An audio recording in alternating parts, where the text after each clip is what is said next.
طبعا شوفوا ست قمر عازمتني اليوم هي وامها. شكرا شكرا. هذا منسف اردني وهاي باميه عراقيه. وها شنو هذا؟ هذا الجميد مال المنسف، اللبن مال المنسف. شو اسمه؟ جميد. جميد يعني بالعراق يسموها تشريف. لبن. اي لبن. شكرا ست قمر على عزيمه. رحم الله والديك، الله يخلي لك امك. اكلي يلا كافي، اكلي يلا انا مجوعان. يلا يلا شباب مد يديكم مد يديكم. طبعا خلصنا العزيمه وطلعت انا طبعا انسان مستعجل اخلص اكل اطلع من البيت. الاكل طيب كان. المهم هاي طلعت قمر واحده غثه ويعمتهم طاق.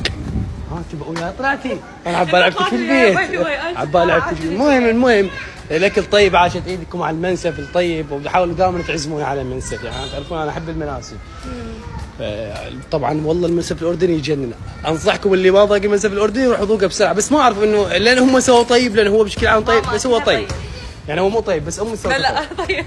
المهم اول مره اذوق المنسف الاردني وكلش عجبني والله، ولازم اسويه واجربه واكله. شكرا وتحياتي للشعب الاردني والمنسف الاردني وام قمر الاردني ودي مال لا.